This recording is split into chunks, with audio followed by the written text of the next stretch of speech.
good afternoon or good morning to all of you. Welcome to this webinar session. It's organized by CEDA, and more in particular by CEDA's Dredging Management Commission. The Dredging Management Commission is a commission that is set up of members of the various parties around dredging and marine projects, project owners, consultants, contractors, research institutes, universities, equipment manufacturers, and lawyers. And we are a discussion platform to enhance and facilitate discussions on topics relating to dredging management. It brings together all stakeholders in a neutral, proactive environment. We offer a network of expertise and experience and provide inputs from different perspectives. We help to identify and anticipate future trends and issues and provide well-founded explanatory information papers. So, for instance, we have published a checklist for project management, effective project management, and we've also produced a document on contract selection. And it's this topic that we will be discussing today. And we have here in our webinar Charles Wilsoncroft from HKA, he's a partner at HKA, and Claudia Knijnenburg from Port of Rotterdam. And Charles will talk to us, and Claudia and Charles and myself will be available to answer any questions. And there will be an introduction and interview by Ines Nastali, and I would like Ines to take over from me here. Thank you, Koos, for the introduction. Yeah, my name is Ines Nastali. I'm the editor of Ports and Harbours, which is the membership publication of the International Association of Ports and Harbours. And a bit of information on how you can find me moderating this webinar today. Ports and Harbours is published by the data company IHS Markit in the UK, and you might know me as the editor of the CEDA membership publication, Dredging and Port Construction. Over the past 2 years, before IHS Markit sadly decided to close the magazine earlier in spring this year.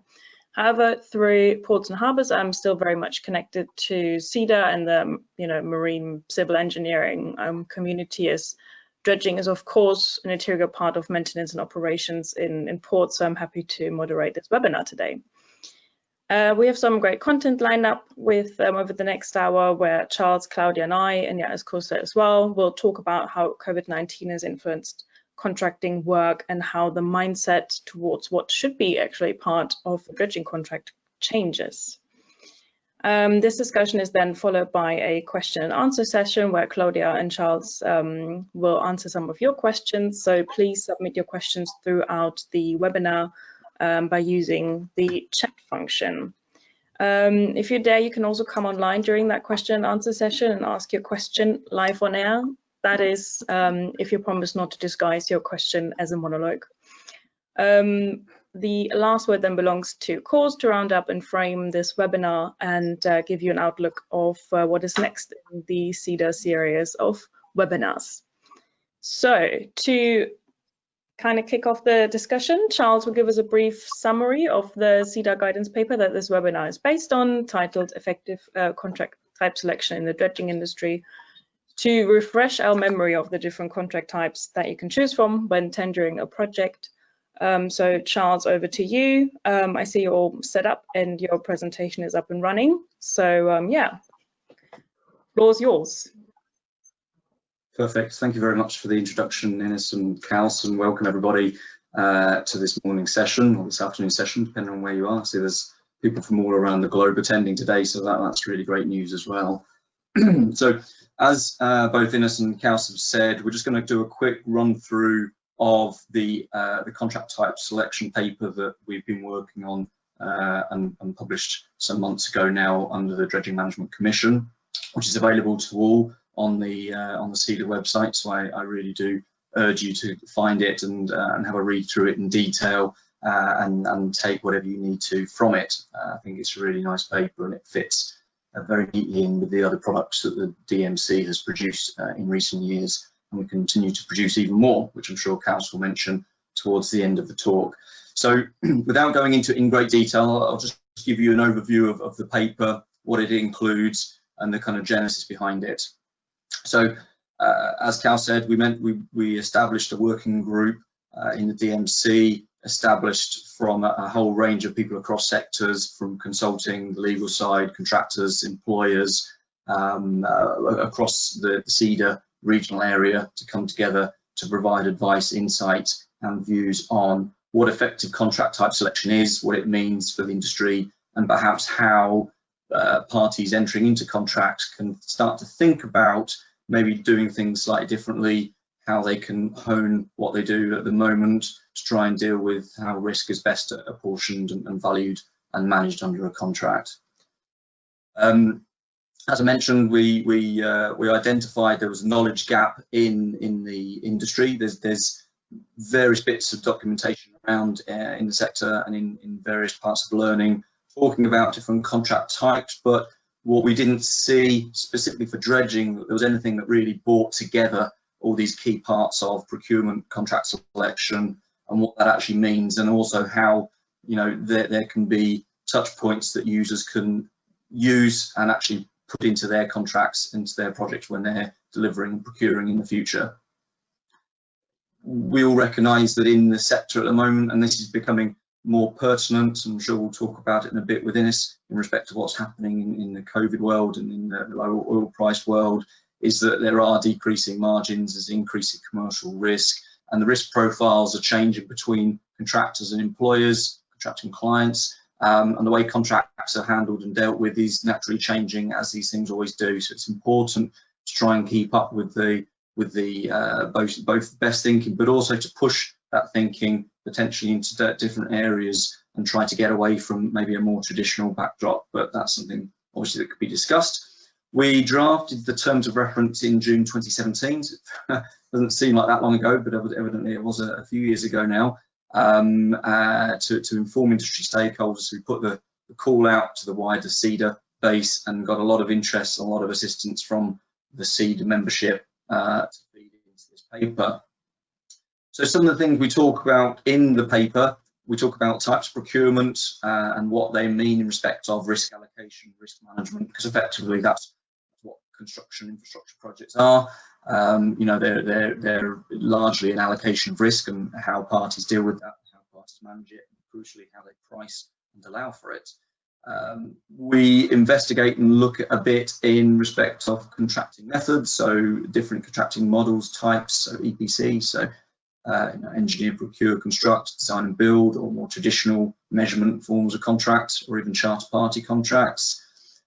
We look at and investigate a little bit into other tender types, so looking at things like early contractor involvement, or alliance contracting, or partnership contracting, that sort of thing. We also then look at that in reflection of the different kind of project types you have. So we looked at different kinds of dredging and offshore projects, so reclamation works, straight dredging works, maintenance dredging works, or where, and this is probably rather pertinent as well, where dredging is part of an overall picture. So for example, in offshore wind or a large scale offshore marine project, where dredging is one component part of the whole. We looked at advantages and disadvantages of different contracting methods for both clients, owner bodies and also contractors, and set that out in quite a nice schedule for people to utilise. And we also made some reference to certain proprietary standard conditions, or the idea was that we were going to look at linking, or not linking, but making reference to certain standard conditions, so logic forms, BIMCO forms, FIDIC forms, and there's reference to those contracts. But when we concluded the paper, it was split up into three separate parts. The natural fit seemed to be these three separate parts. The first is a general introductory section. The second is a section that links in very closely with the contract project management checklist, which Kels mentioned before, which is a fantastic document. I really do suggest you go out and find that and look at that, because it's a document that assists parties in effective management of a dredging contract, and these key aspects that link through to procurement which inexorably are linked to through procurement, contract award, and through contract management. These things all need to be looked together as a whole rather than separate components. So it's important that the documents that we produce, the guidance that we put out, or the thought points that we put out, do have that consistent link through, so they can all be read either individually or together. So we thought that was very important. And then we came up with this quite innovative scoring matrix, which is a way to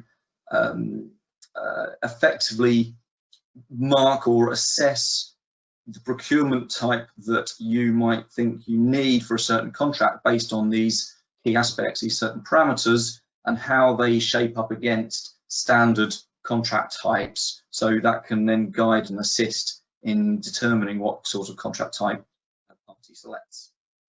So the general introductory section very much sets out an outline narrative explaining the procurement process and considerations. It explains the certain procurement methods and contract types. This is the schedule that I mentioned, so it has the different procurement types, the different contracting methods, and then a lot of considerations, bullet points, and advantages and disadvantages for both client bodies and also contractor bodies when entering into these points, and also touch points for consideration, risk areas, and things that need to be taken into consideration when valuing pricing and assessing those. And then that kind of evolved into, or centered around, a flow chart which maps from the post-concept stage through to the award of a contract phase. And this is just an extract, a part of that flow chart. So it starts from step 1, and I believe it goes down to step 6 from memory. So it starts at the project basis, so almost just about post-feasibility stage. And then all the considerations in respect of packaging work, looking at risks and opportunity analysis, looking at that as a whole and as an iterative process, which then feeds into the optimum contract type selection. Because what really got us thinking originally was that it's all about picking the optimum procurement route and contract type for your project, for the party's own specific needs, and that might change client to client, contractor to contractor, project to project. You know, I work in the consulting world, and I very often get involved when contracts haven't gone as well as one would like, and very often a root cause for why those contracts haven't gone very well is that the contract type just isn't particularly suited to the works that are being produced, or it hasn't been chosen by the client with full appreciation, for example, how much project management they would need to do themselves, or perhaps they've given a lot of sway to the contractor, but then, you know, the contractor hasn't understood exactly where their risk sits in that contract method. So I see very frequently the contract type selection and the tweaks that are made to those contract type selections being a root cause for why sometimes things don't turn out so well. So if we can go back and not fix but tweak and upgrade how we look at this, then we figured as a group that will be a good thing for the industry to look at, and hopefully to help contracting parties deal with those risk items in the future. So the next stage is the key aspects. So this is a fundamental principle that runs through the kind of analytical side. So after the kind of explanatory side in the first point, which is where we're talking about, well, these are the general basics. We then came up with the idea of the 6 key aspects. And these are key items that we considered a party entering into a contract would take into account and would have some view on where they want that to sit in respect of how much control or not does the owner want to have of that, or how much leeway do you want to give the contractor to be able to have flexibility to be able to work with that, and obviously the benefits that come with that. And it's these items that align closely with the dredging management checklist. The 6 key aspects that we pulled out as a group were project scope. So in other words, how fixed or open is the scope of work? Because sometimes the client just has a general scope, and they want the contractor to come in and value engineer it, or come up with the ideas, or have flexibility with how they're going to do it. Or it might be that the scope is very, very fixed, and the owner actually wants that fixity and doesn't want to give the contractor the ability to have flexibility in how they actually deliver the work. Physical environmental site conditions. So, and this really comes down to how well the site conditions are known. Just as an aside, we also have a working group looking at site investigation at the moment, soil investigation at the moment, and that paper's being worked on, and that's going to be very helpful. I'm sure, as you will appreciate, one of the main drivers for issues, points of contention in especially dredging works is, well, what is the soil data? How accurate was it? Was it to be relied on? And all these bits and pieces. And sometimes on a project we have lots of information, and sometimes we don't have very much information at all. Other items, I won't go into these in detail, but risk allocation liabilities. So in other words, what is the balance, the general balance of risk in respect of certain liabilities?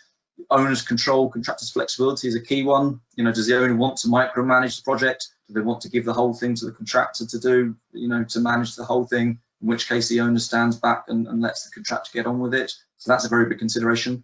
Obviously the time, the schedule, the program is very important. You know, how is there an end date? How tight is that end date? Is it more open-ended? And price and valuation. So how much security or surety of price does the owner want? Does the owner want to be able to say, well, look, this is how much it's going to cost me. I'm obviously going to pay for an element of that risk, but I don't want you to come back. Or does the owner think, well, actually, I think we can get better value if we have a bit more flexibility, if we control it a little bit more, and maybe we can price out some of those risks or manage them ourselves. And the idea of the key aspects is that there is a scoring mechanism of 1 to 10, where you as a procuring party scores each of those 6 aspects on a scale of 1 being owner certainty or owner control, 10 being owner uncertainty, i.e. contractor control. And then you plot this on a scale, and the slide after the next slide shows you what that looks like. But what we did is we compared that sample with 6 standard kinds of contracts. So we decided to go for a construct-only charter all the way through to an EPC kind of lump sum. So kind of the whole spectrum of kind of risk allocation from the owner having a lot of flexibility, for example, under a charter agreement, all the way to the owner not having very much flexibility at all, and the contractor having a lot more leeway of how they deliver it under an EPC type of contract. And what that gives you is this kind of radar chart. So the coloured lines, the solid coloured lines, are the profiles, for want of a better term, based on those 6 aspects. And you can see the scale in the middle from 0 up to 10. So it's owner certainty in the middle, owner uncertainty on the outside. Those standard contracting types are mapped, and then when you have gone through with your specific contract requirements or your specific project requirements on those 6 key aspects, for example, the red highlighted dash, the red dashed line on there, you can plot that on the radar and then compare that, and you could do a proportional analysis to compare that against those 6 standard contracting models and find out where your contract closely aligns to on those 6 types. Now, what that does is it gives you a lot more insight. It gives you a more educated view on how your specific project needs shapes up against these standard kind of construction types. So, or construction contract types. So what that then allows you to do as a contracting party is it doesn't necessarily tell you what contracting type to use, but what it does, it gives you a lot more insight as to the relative strengths and weaknesses of certain types of contracting method and how closely that aligns to the 6 key aspects that you've scored. And it might be of those 6 key aspects you think that, well, time and cost are the most important to me, so therefore you might then look at the ones that closer align to those 2 key aspects. And it might be ones that think, well, actually owner flexibility is not very important to me as a contracting party, so I'm not going to be too concerned about how far my scale moves away from the 6 set scores. So that gives you a bit of a toolkit. Like I said, it doesn't give you the answers, but it gives a bit of a toolkit to parties entering into a contract to be able to at least in some way quantify and qualify the contracting method that they may decide to take. So in summary, we've developed this single point reference document which takes you very much kind of from cradle to grave in respect of coming up with the need for a contract through to what kind of contract you might want to choose.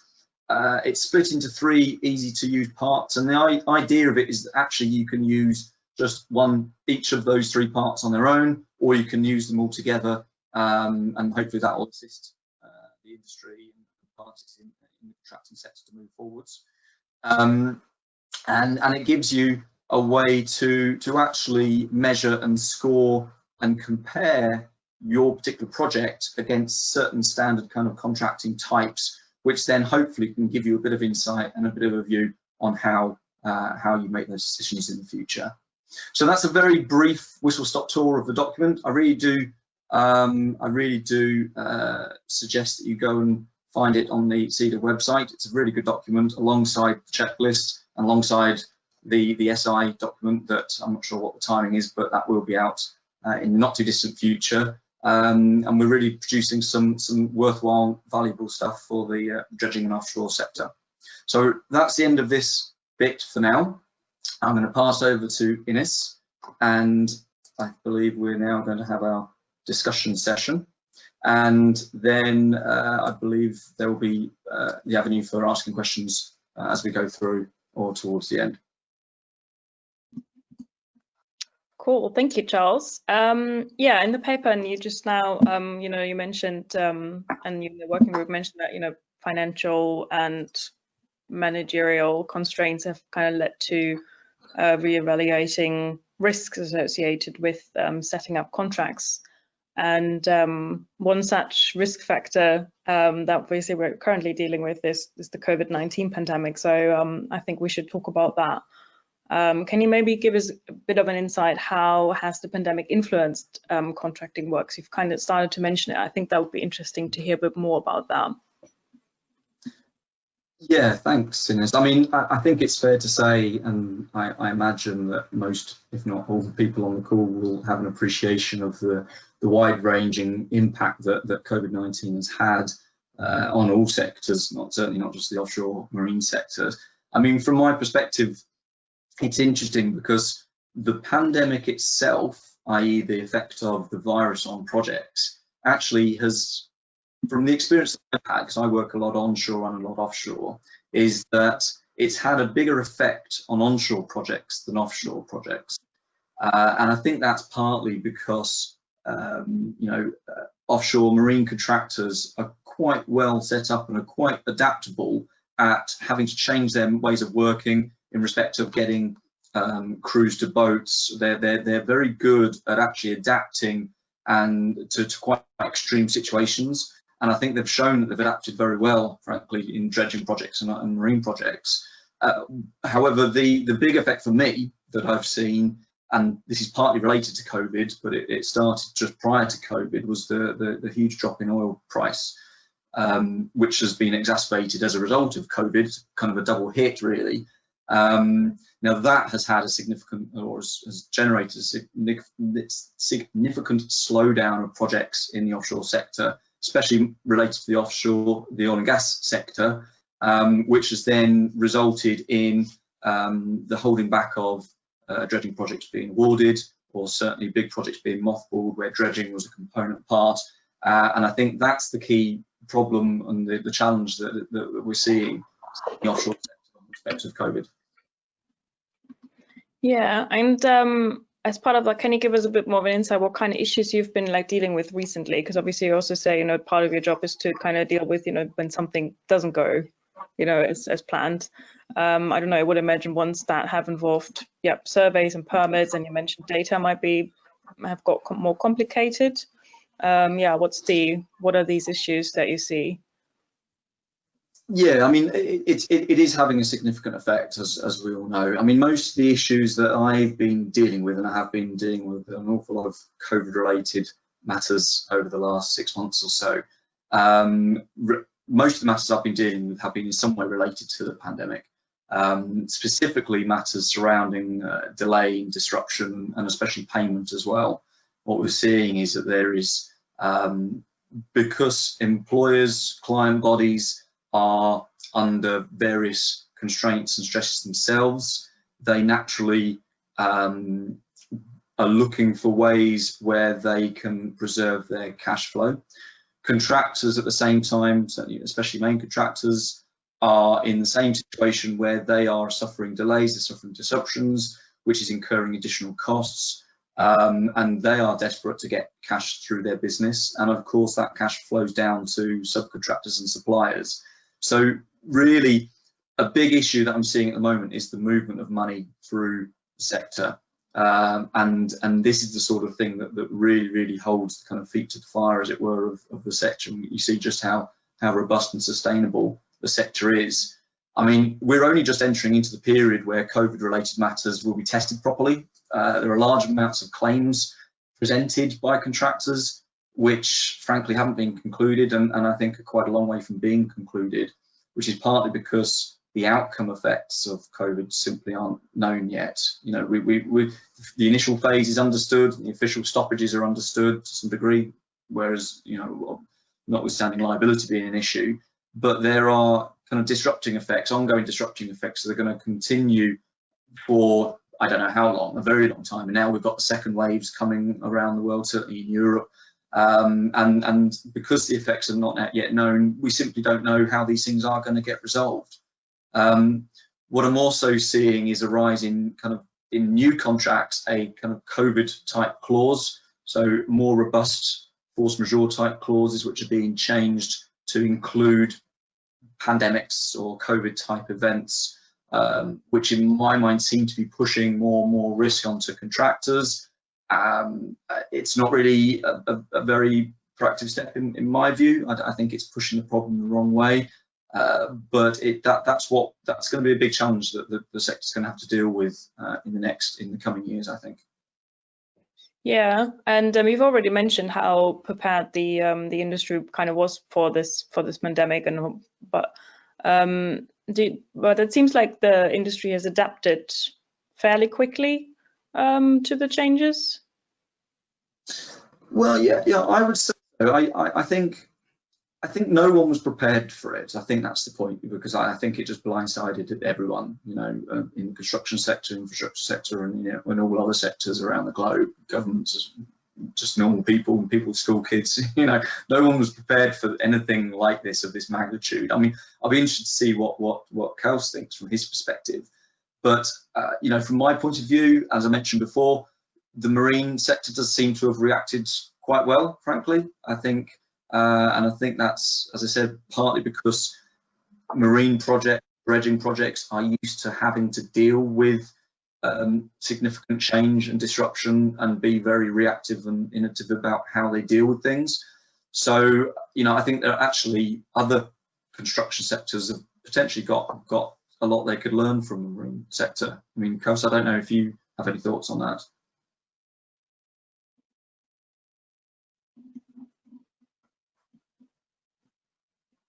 Oh, you're muted.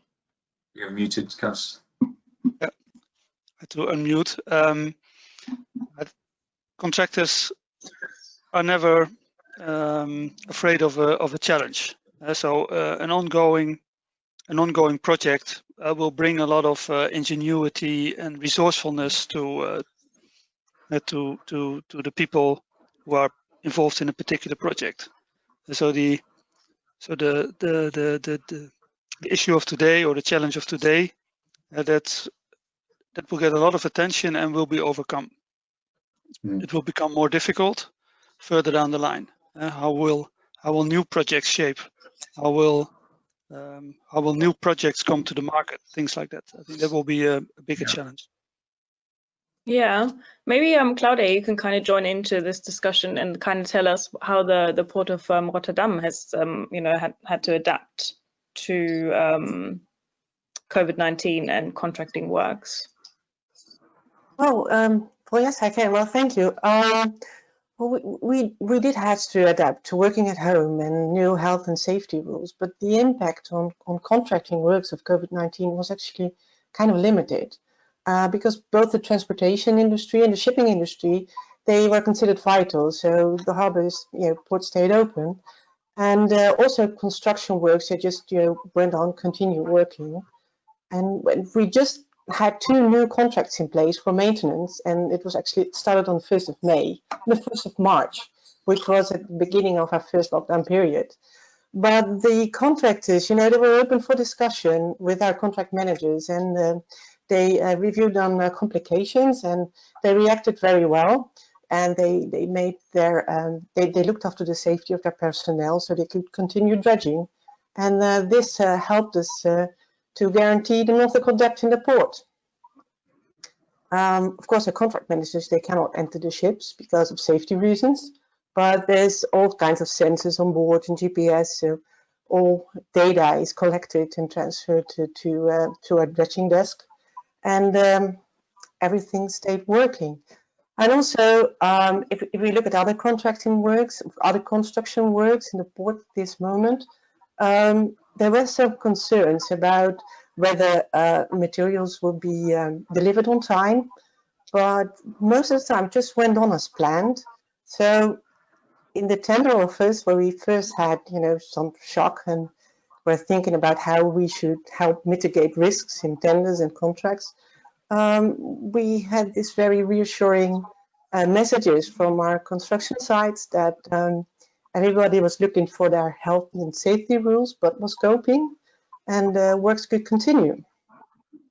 So what we do now, we do expect our contractors to in new procurement projects that they just include all costs of the new health and safety rules and all other regulations into their bids, and we rely on a normal contract condition to deal with the unexpected.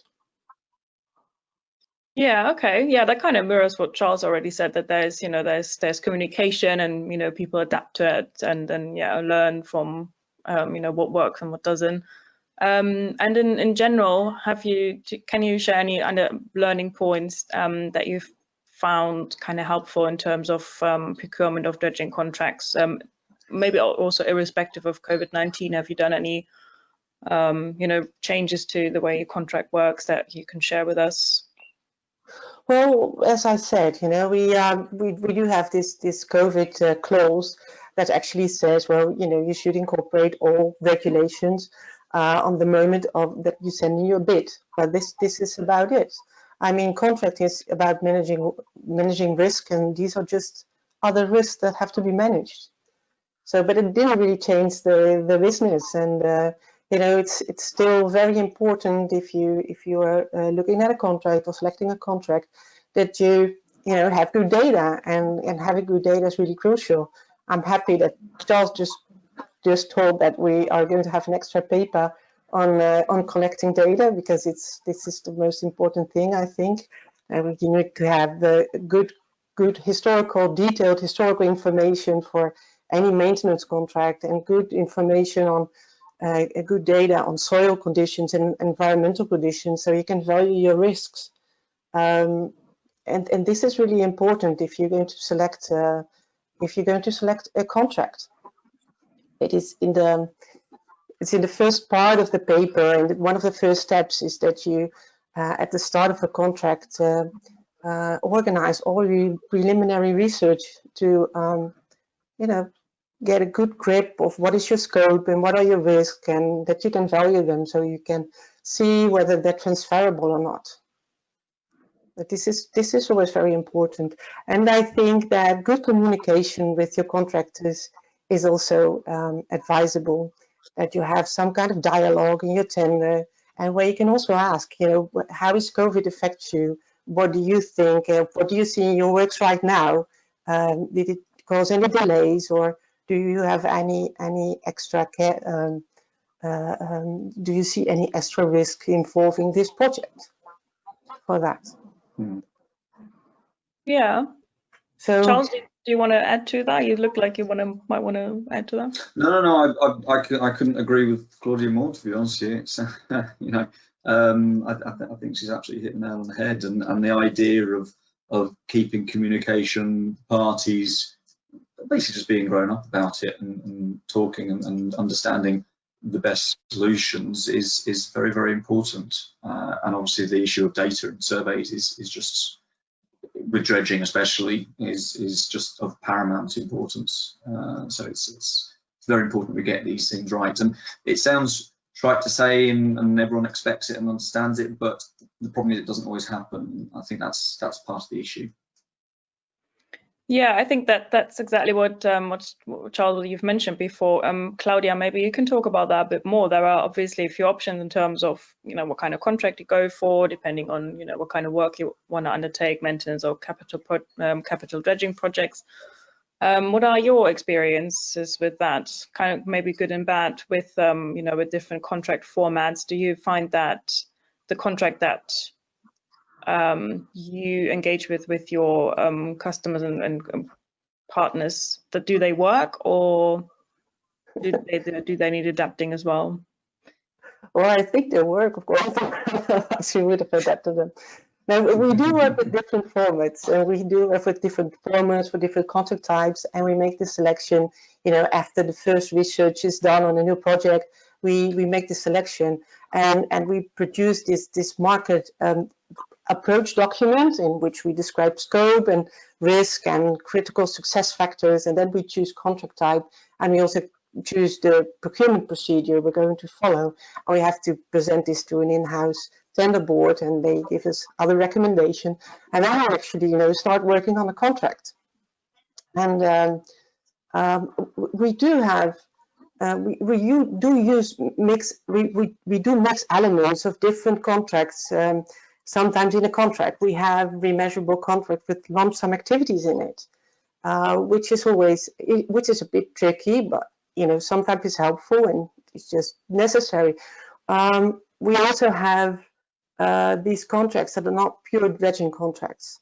Dredging activities are often part of a contract on construction quay walls or jetties, and then the contract type is selected on the characteristics of the quay wall, and then the dredging activities, if their risk profile is actually different, and then we have to be careful that we, for the dredging activities, use the good level of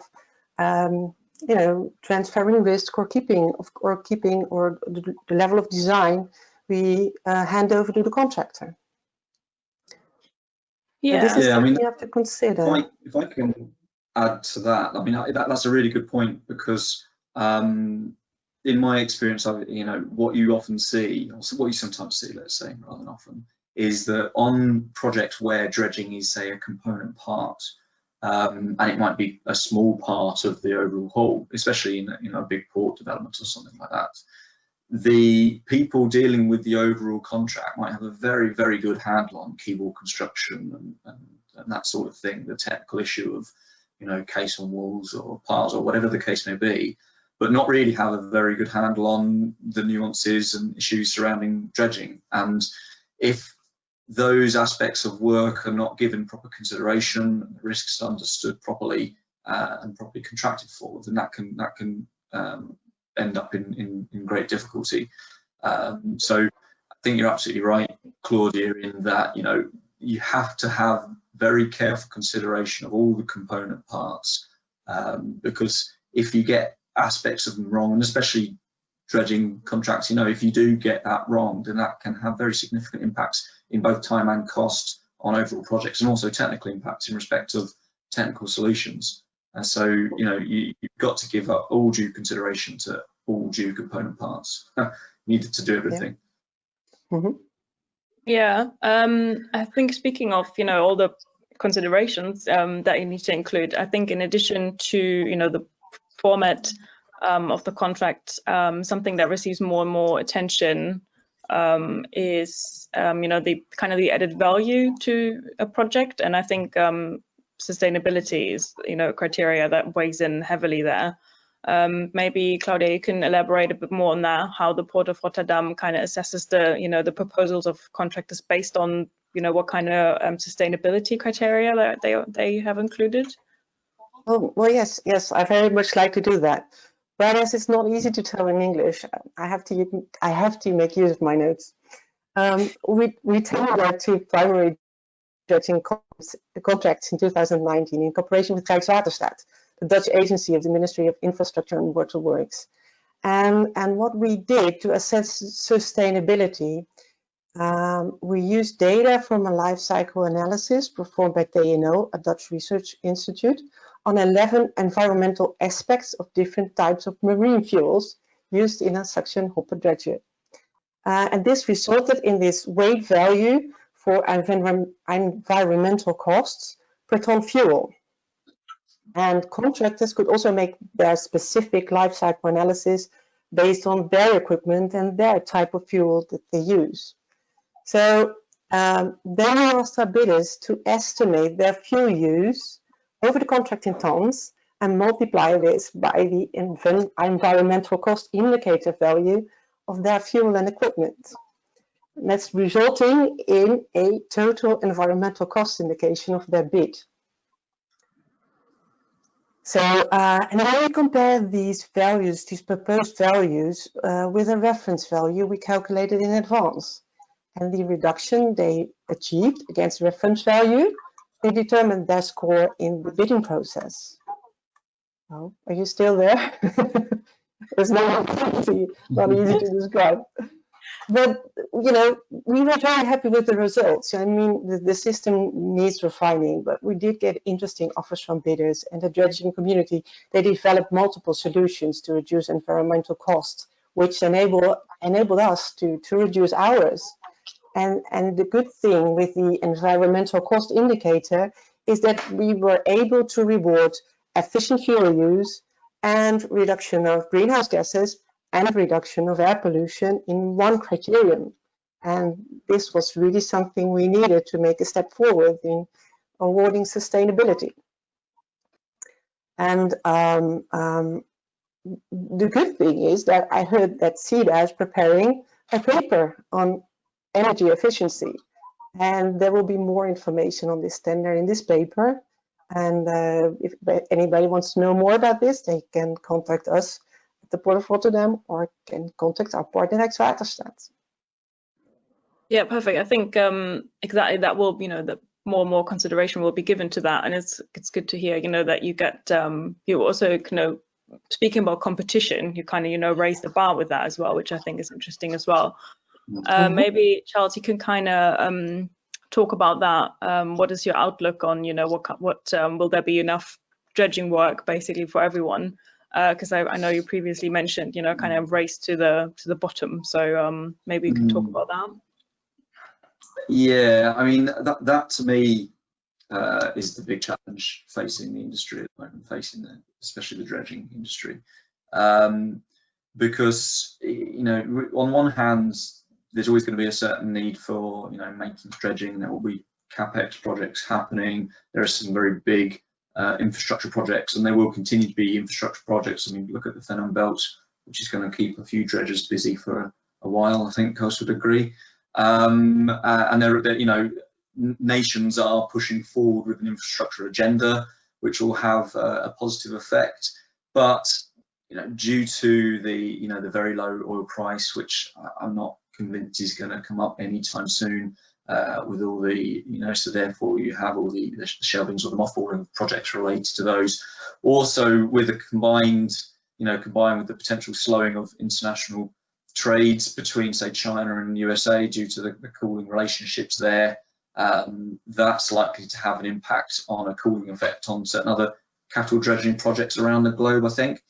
And the issue that we've got is that, obviously, you know, as a contractor, as an industry, as a sector, you always need, you know, the watchwords are kind of flexibility and adaptability and agility and the ability to flex and move with changes as they come.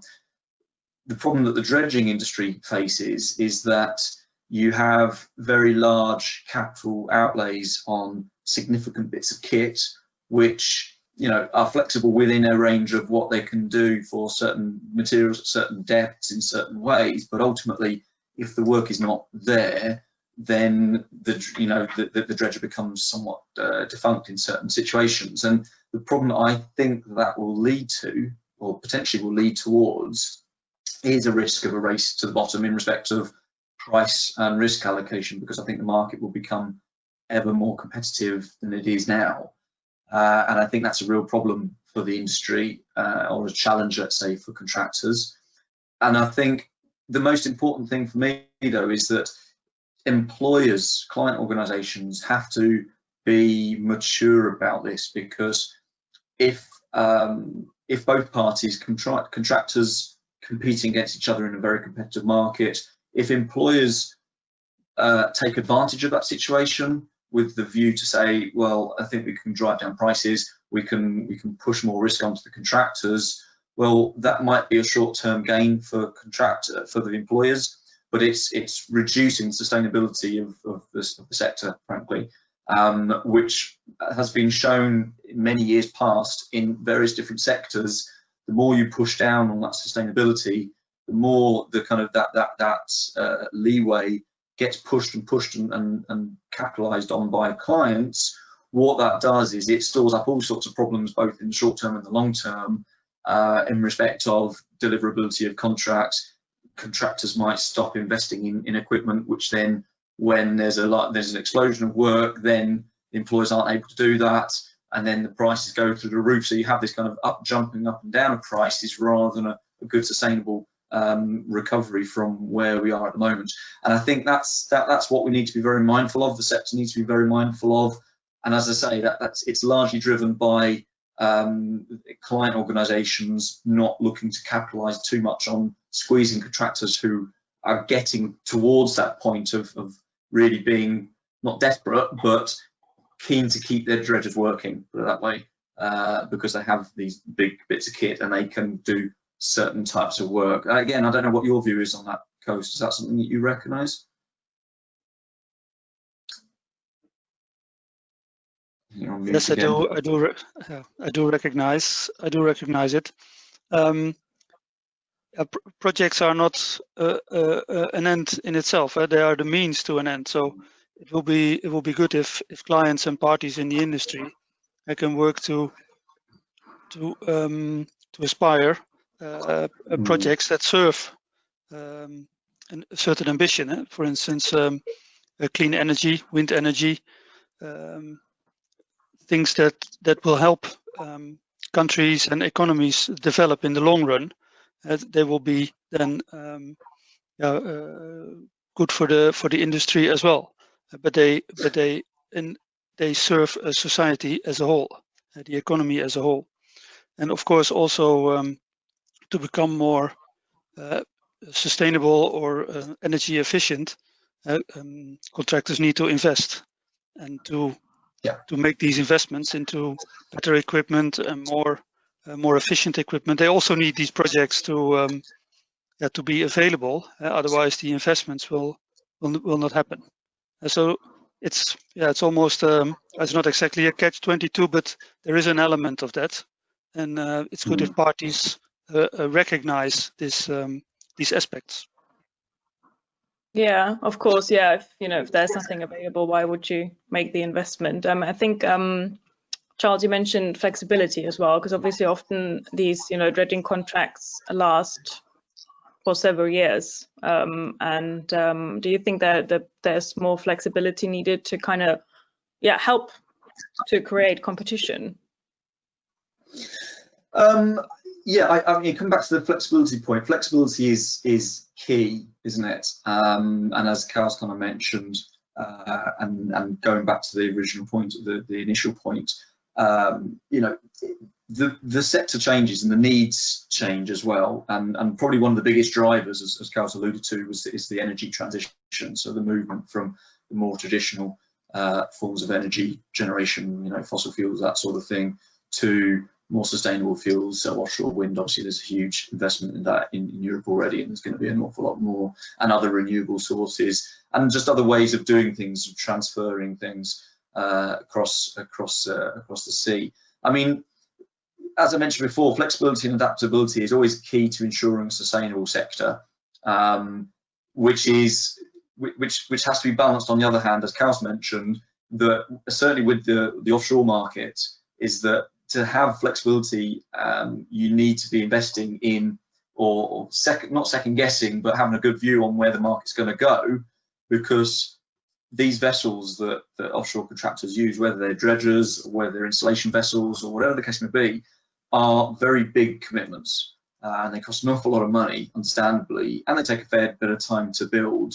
And what contractors don't want is to build these bits of kit, these dredgers that, the biggest hopper in the world, or the biggest cutter in the world. There seems to be an arms race with building big cutters at the moment, doesn't there? But there's a huge investment to do that, and obviously the contractors have to be sure that these vessels are going to have 20, 30 years worth of work ahead of them. And I think that flexibility is key. I mean, I think we know that market conditions change. Contractors and clients are always willing to and able to adapt to shifting requirements as much as possible. And I think the key about flexibility, it doesn't create competition, but it keeps you in the competition. And that's the point. There's always going to be competition. If you don't have what we've seen, and this is across all sectors, if a contractor doesn't have flexibility and they just think, well, I'm just going to, we know what works, and that's where we're putting all our eggs into that one basket. But if you can't have flexibility to adapt or accept or even have that vision to see what's happening in the future, then that's when contractors get themselves into big problems, in my experience. Yeah. So it's absolutely key that flexibility is built in to some degree. Yeah, Claudia, maybe I'd be interested to kind of hear from your side. You know, what kind of feedback do you get for your tenders? Do you are you happy with the the amount of the interest you get from different companies when you do tenders? Yes, we are. We do have a steady group of dredging contractors that are interested in our contracts, and we have charter contracts with them, both for suction hop and dredging, but also for other dredging equipment. But it of course depends on the project and the specific of the project and whether it fits a specific contractor, if he's interested, yes or no. But we do have the advantage of being based in the Netherlands, and we're surrounded by Dutch and Belgian dredgers, and also the Danish dredger, we often shows interest in our tenders. So we cannot complain. Okay, that's good to hear. Yeah, because it's also something that we at ITIS Market are interested in knowing, how companies manage their tender processes and the competition around this, because also like for the entire, marine civil engineering world, basically, because we are in the process of developing the program for the World Ports Conference next year, which we also organize for the International Association of Ports and Harbours, and we hope to have a session on exactly this, agreeing dredging contracts between ports and the dredging and wider, marine civil engineering companies. And we had actually planned to, have this for this year's conference, but the conference obviously was cancelled due to COVID-19. So I'm glad that we can have this discussion anyway, of course in a different format. But yeah, I think that's hopefully not kind of only giving you insights into contract and dredging works, but so I also look forward to developing this conversation a bit further with CEDA and also the International Association of Dredging Contractors for next year's conference. So I invite all of you to have a look at the worldportsconference.com website to follow for updates, if to see if that is of interest. Yeah, that kind of was like my personal summary, but we are of course not at the end of the webinar. But we do slowly approach it. So I think let's have a look at questions that the audience has. And yeah, so if you would like to speak, please raise your virtual hand, and otherwise, feel free to use the chat function. Maybe we can start with the first question. How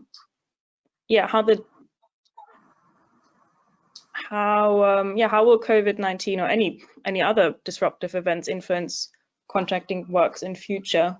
Claudia, is that something that you might want to take? Yes, I can say something about that. Well, I don't think that it changes contracting that much, because contracting is about managing risk, and this is just other risks that have to be managed. But the positive side of these disruptive events is that it triggers out of the box thinking. And at the Port of Rotterdam, they just launched a group of 12 projects, and these are based on creating economic growth and on sustainability. And these projects look very promising, and one of them is about hydrogen and giving this an important place in the harbor, and about production and about transportation. And I got really just enthusiastic about this kinds of things you hear in the market. People are really looking forward and showing showing resilience. Yeah, definitely. This diversifying the offerings. I think that's definitely key. I can see that we have someone who's raised his hand. Gerard, do you want to talk to us? What is your question?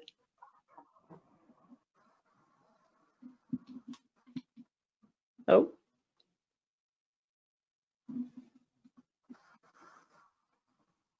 No? Yes?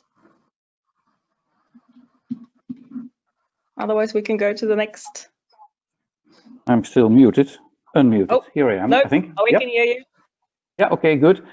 It's an interesting discussion about all market developments and effects that COVID-19 has on the market, but I'm missing a bit the link to contracting and contract type selection. How would, for instance, COVID-19 or other market developments lead, with the assistance of the developed model, lead to other types of contracts, to a different type of contract? Well, if I can respond to that, Had, I think what I'm seeing in the sector at the moment and across various other industries is that almost similar to what Claudia alluded to, is that the effects that we're seeing at the moment are pushing on the conversation about looking at things differently, looking at risk differently, looking at risk allocation differently. And the paper that we pulled together in respect of contract type selection very much asks the question to say, is there a different way to look at it? Because there are various issues that surround the sector at the moment, COVID being one of them.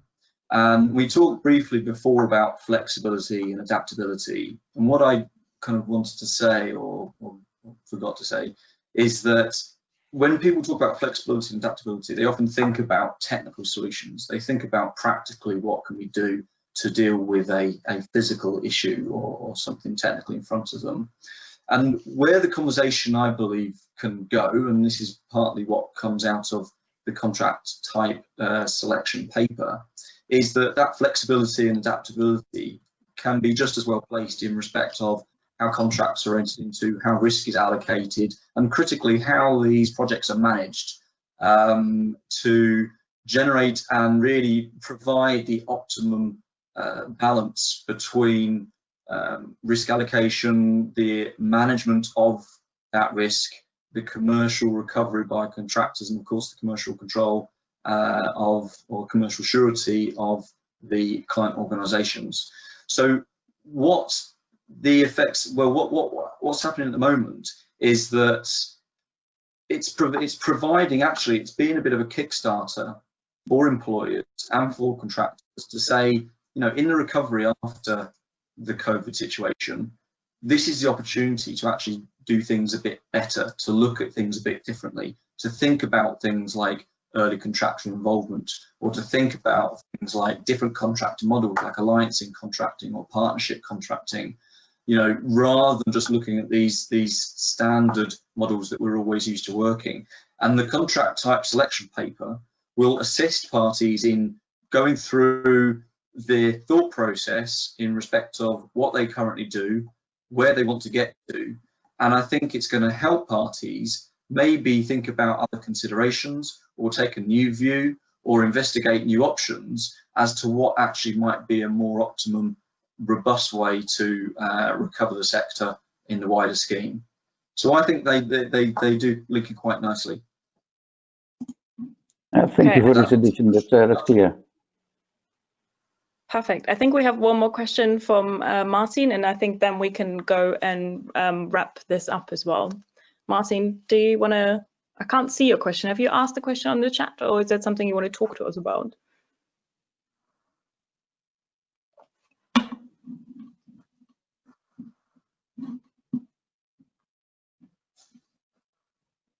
Pile.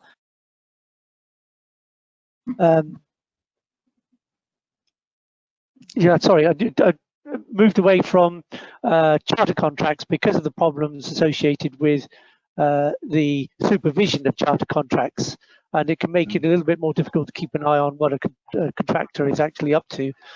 Does need good communication. So I think it has shifted your model slightly because of that risk of overseeing the works.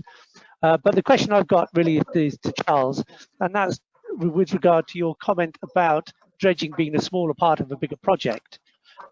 We see it time and time again in that the contract that may be suitable for the civil engineering works may not actually be suitable for the dredging works, but they all get lumped under the same contract, which can make life very difficult. So the question really is, are there times when you may advocate that the dredging works is issued under a different contract rather than being lumped in with the main civil engineering works? Yeah, I mean, Martin, your is absolutely salient and bang on the money, frankly. And it's a real bugbear of mine. And I mean, obviously, I say it's a bugbear. I'm not going to kind of do people a disservice who are entering into those kind of contracts, but I'm sure they'll be looking at it and understanding that the dredging aspect is different. But I would hope they're looking at it from the view that, well, in the wider picture, we can still deal with, we can still manage it. I'm not, maybe I'm giving them more credit than is due, but so we need to be very, very mindful. I mean, of course, people often look at, say, a port development, you know, a new quay wall, which inevitably will have some aspects of dredging in a channel or alongside the caissons or whatever the case may be. And you know, they very much are minded on, there might be 90% of the cost in the quayside wall construction and 10% or less in the dredging, and it's always going to take the second fiddle. The point is that they will generally be looking at an EPC contractor who will probably be partnering with some marine dredging contractor, as we often see, and really at that point it needs to be flagged up by the JV, let's say, who are delivering it with their dredging contractor, to open up the conversation with the client, just to make them well aware. If you're sure that the terms are not appropriate, or the method of valuation doesn't suit, or the program and planning just doesn't work, or whatever the case may be, we have to open up that conversation and have that discussion.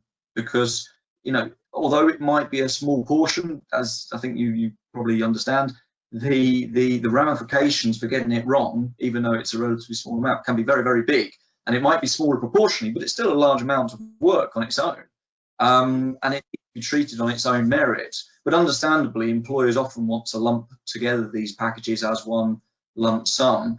And how you then crowbar into an EPC package a bit of dredging works is a difficult thing. It takes a bit of time, but it's doable. I mean, it's all doable, but it needs someone on the employer's side to properly raise the hand and say, we need to manage this properly. We need to set this contract up properly. There's no reason why you can't do it. You can't incorporate into the contract sufficient term to deal with it, but it takes time, care, patience, and dare I say, a bit of extra upfront money. But it will potentially save significant issues down the line. Or, of course, you know, the client will often say, well, I don't really mind because the EPC contractor's got it, it's your business to deal with. But as we all know, there's no such thing as an all-risk contract, is there? So, you know, it needs to have grown-up thinking. It needs to be thought of there very carefully. And people who have got experience both in the technical and contractual commercial side of dealing with dredging projects have to be engaged at that very, very early stage and advise. The clients need to listen to that advice and act upon it, which often does happen, sometimes doesn't. Okay, thank you, Charles. I think we're running over. We're actually overrunning now as well. I think that is quite a good, you know, closing statement. Talk to each other. It's important, you know, get the data ready, talk to each other.